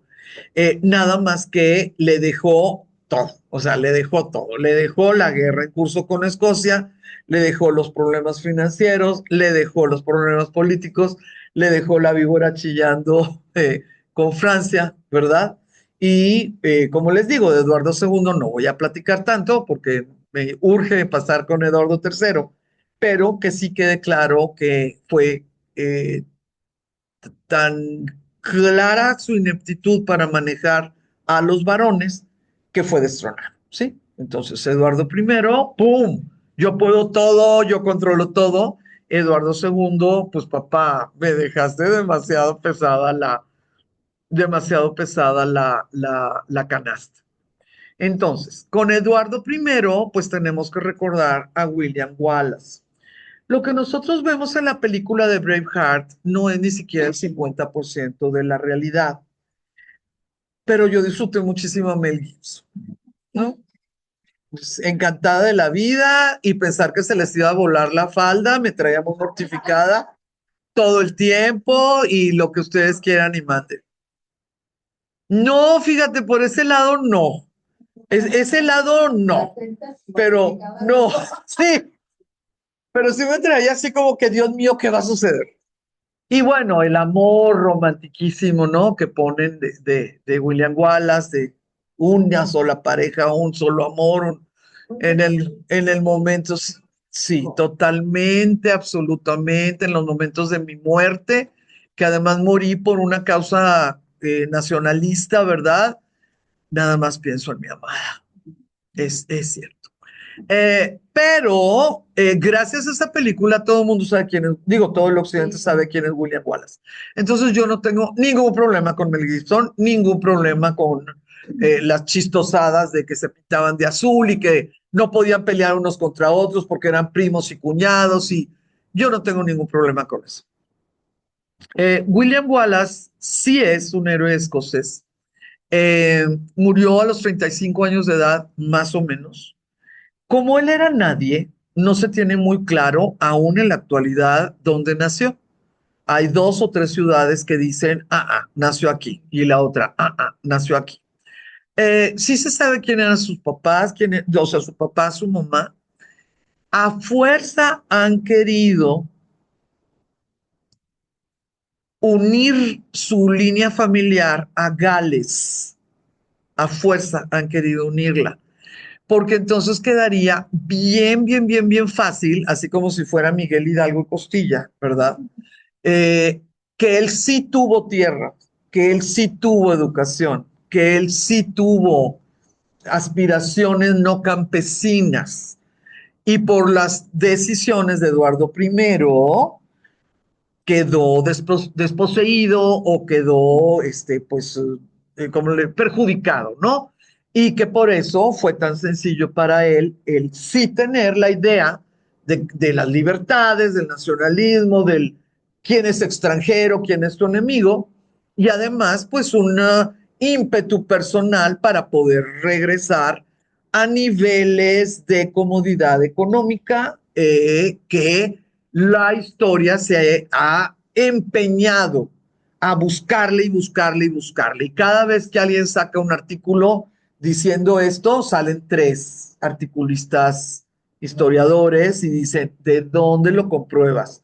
Ponlo como hipótesis. Yo no te puedo poner lo contrario, pero ponlo como hipótesis. No es que hayas encontrado un escrito donde tantos acres eran del papá de William, sí, o sea, ponlo como. En algunas partes también dice que pues él era militar o que él era soldado, tal vez por malas traducciones, sí, al español. Yo puse miliciano, porque él era un guerrillero, muchachos. Sí, puse miliciano por usar la palabra española. Él era un guerrillero y fue un guerrillero muy, muy, muy querido en su tiempo. Él murió en el 1305 y su primer biografía, pues que tenga paginitas, ¿verdad? La vamos a encontrar después de 1450, su primer biografía. Entonces, ¿ustedes creen que los historiadores pueden confiar? No se puede, ¿sí? Entonces, ¿qué es lo que vamos a nosotros saber de William Wallace? Uno, que sí fue miliciano.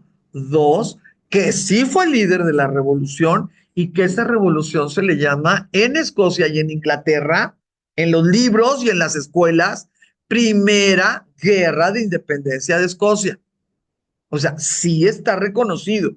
No es Juan Charrasqueado, no. Es un héroe nacional que se sabe el lugar donde murió, todo lo que se le hizo cuando murió y su nombre pues perdura como un ejemplo, ¿verdad? Como un ejemplo de valentía, de estrategia, principalmente de liderazgo, ¿no? De carisma, de líder. No sé si ustedes se acuerdan cómo murió.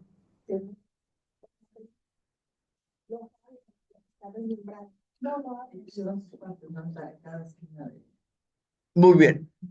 Lo más impresionante y que mucha gente no entendía que estaba pasando es que le estaban quitando los intestinos el vivo, ¿no? Como se acordó ahorita Cecilia. Bueno, lo que pasa en la película, que muchísima gente hablaba primero de eso y luego de William Wallace, no es ni la mitad de lo que le hicieron. No es ni la mitad de lo que le hicieron. Y además en Londres, o sea, en Londres, sí, o sea, lo llevaron como rehén de guerra, ¿verdad? Como prisionero de guerra, y se le juzgó como traidor y enemigo público, y se hizo todo esto en plaza para que entendieran muy bien las personas lo que le pasaba a los enemigos ingleses. Por eso en la película vemos que los ingleses pues estaban, digo, que los que estaban viendo estaban vitoreando. Sí, hay veces que cuando estás en la película no ves que cambiaron así, bueno, tantos kilómetros. La forma en que se castigaba ese tipo de delito era, lo desnudaban, lo amarraban de los tobillos o talones, que yo no veo cómo se amarra a los talones, ¿verdad? Pues sí, supongo que son los tobillos. Lo arrastraban de la cárcel al cadalso, con un caballo, ¿no? Lo arrastraban de la cárcel a un cadalso. Lo subían al cadalso y lo ahorcaban. Para ese tipo de ejecuciones tenían verdugo especializado, porque no debía de romperse el cuello para que no se muriera. Entonces el verdugo especializado cobraba monedas extra para que no se muriera. Y si sí se moría el verdugo en la cárcel, porque no podía hacer las cosas, ¿no? Entonces, lo hicieron que cayera por la trampa sin romperse el cuello. Cuando ya estaba de otro color, lo quitaron, eh, eh, perdón, no lo quitaron. Cuando ya estaba de otro color, lo castraron vivo. Le quitaron la cuerda, lo acostaron y entonces sí le hicieron lo que vemos en la película. Eh, es imposible que a mí me convenzan de que la ficción algún día va a sobrepasar la realidad. No. O sea, lo que se nos ocurre a los seres humanos en la realidad, nunca lo vamos a ver en una película o en un libro. Entonces, por favor, William Wallace sí existió, es un héroe escocés, pero la película no la podemos tomar como histórica, sino basada, ¿no? Basada en un hecho histórico. Ahora, ay, qué padre. Les voy a poder platicar de Isabel, pero también les voy a platicar de un muchacho muy guapo. Miren, Isabel de Francia, pues como quiera que sea, vivió sus 63 añitos. Esta Isabel de Francia fue única hija mujer, porque las otras hermanitas se le murieron. Pero los hermanitos, pues fueron malísimos para tener hijos.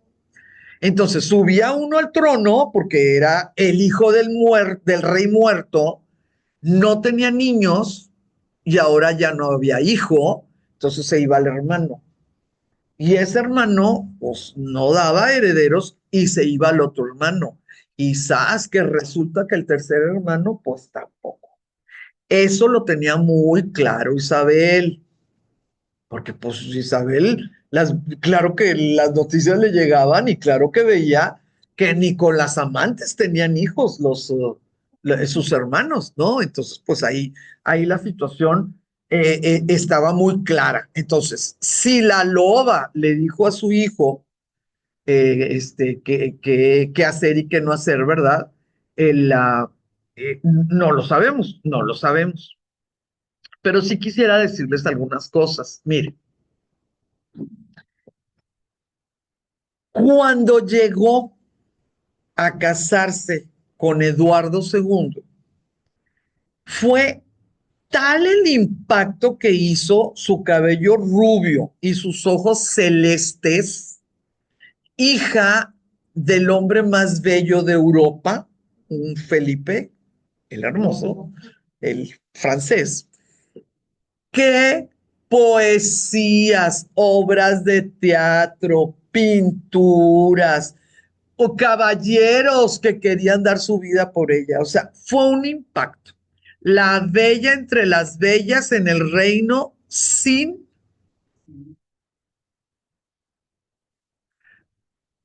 sino, así.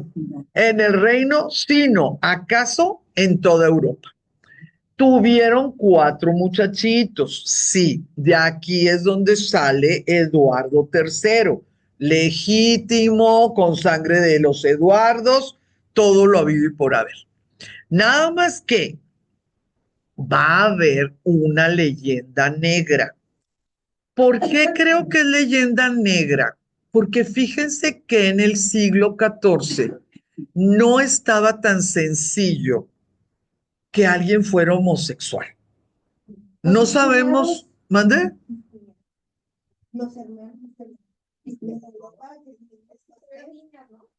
No, pero una cosa es ser homosexual, otra cosa es bisexual y otra cosa es impotente y otra cosa es estéril y otra cosa es que no te toquen niños y así, ¿no? O sea, como una...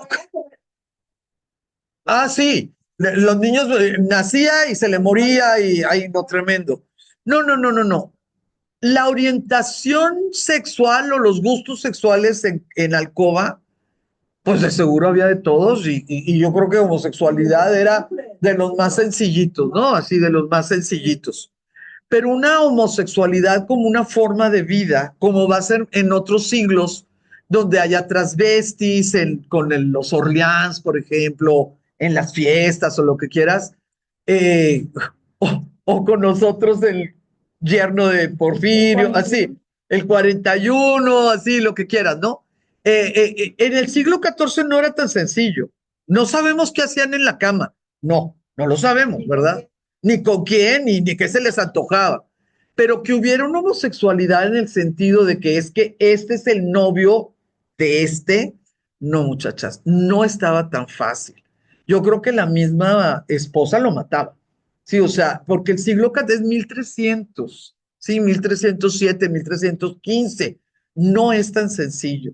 Entonces, yo les pido, por favor, que cada vez que vean Pierce Gaveston o Gaveston, como le quieran llamar, amante de Eduardo II, pues me gustaría que le pusiéramos un filtro, ¿sí? Que le pusiéramos un filtro.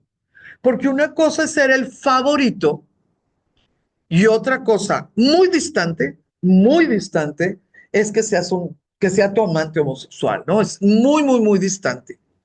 Estamos hablando de la Edad Media.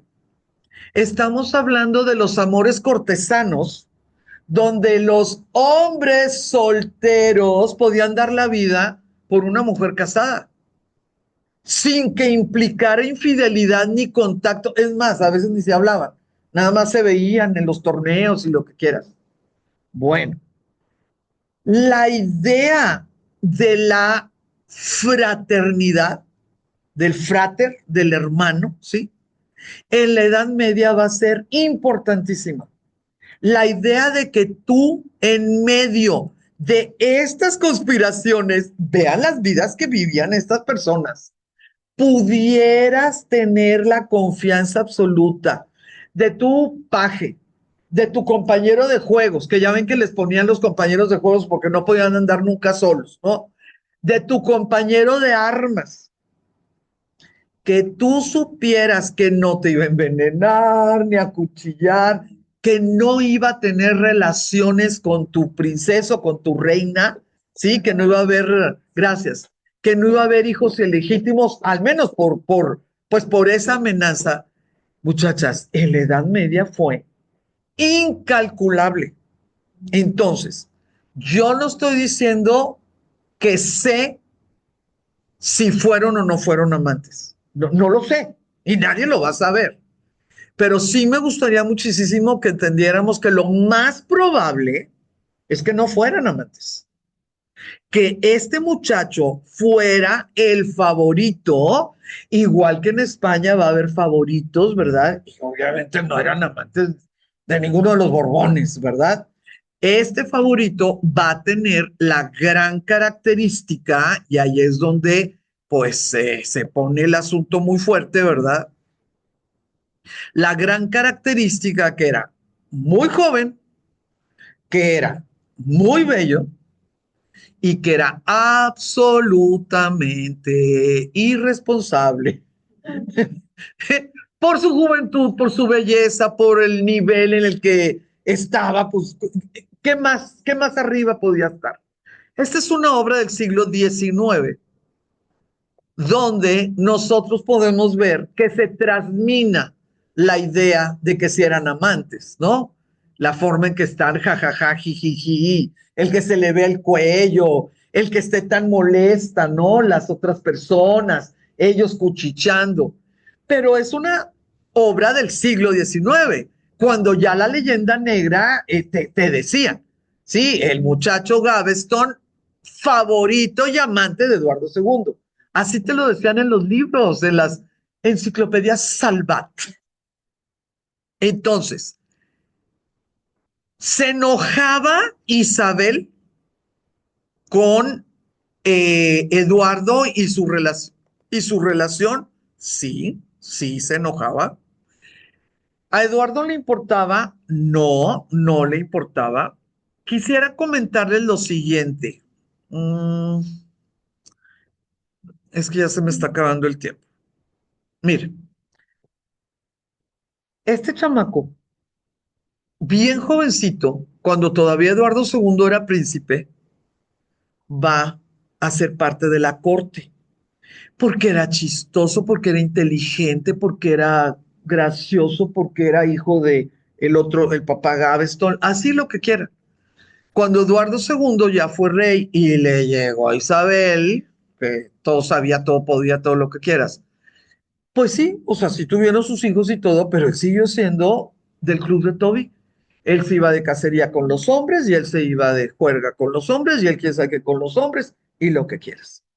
Gaveston no entendió que era nada, ¿sí? Cuando a ti te ponen de juguete del rey, del presidente, de la dueña de la casa, eres un juguete, eres desechable. 3 veces estuvo exiliado. La primera vez fue muy sonada porque lo exilia Eduardo I cuando el hijo todavía era príncipe. Y fue muy sonada porque la historia te dice que el príncipe fue el que dijo, o me lo traes o yo no salgo del cuarto, ¿no? Y del primer exilio fueron solamente unos meses y ahí empieza el desgarriate, ¿no? El segundo exilio. Digo, estamos hablando de tristes años, ¿eh? Pues murió a los 29 años. 29 años de edad. Le cortaron la cabeza.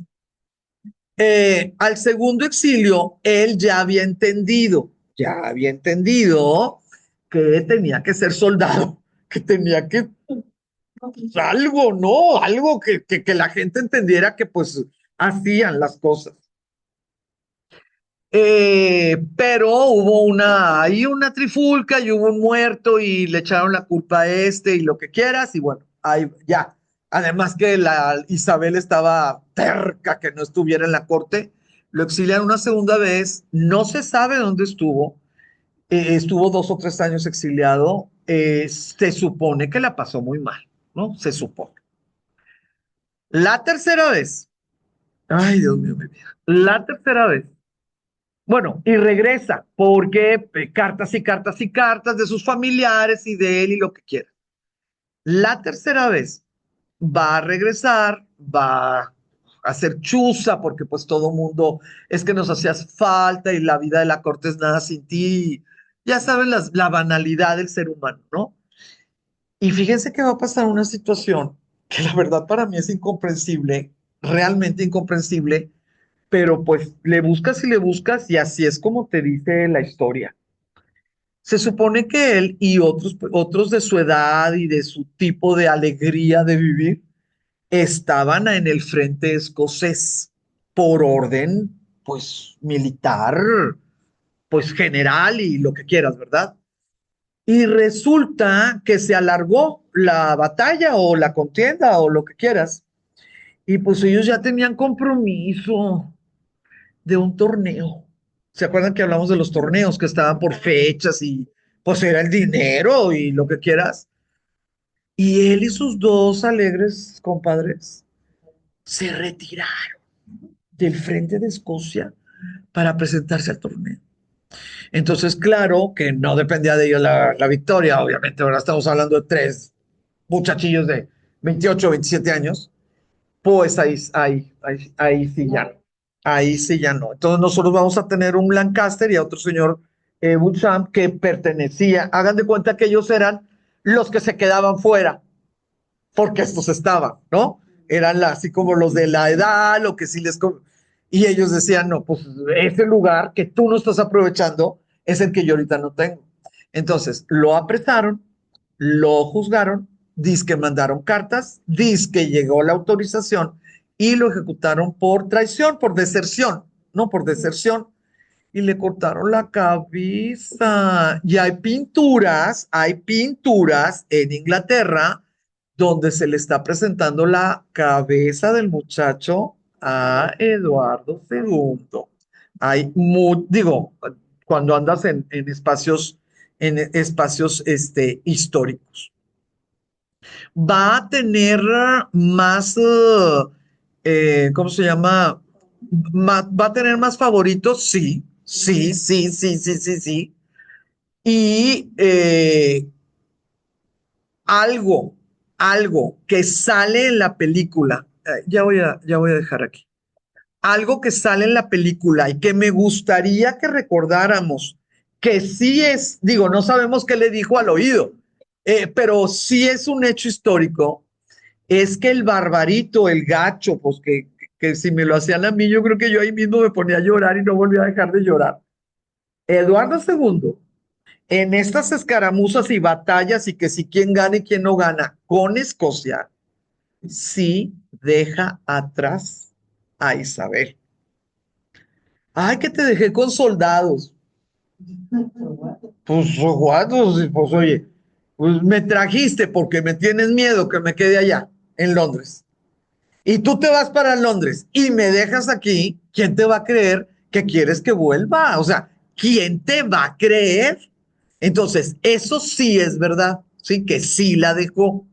Y sí podemos imaginar, porque se ve en la película el odio de esta persona que se llama Isabel y que en el hecho de muerte le dice todo lo que lo odia y que hasta pone en duda la legitimidad de los hijos.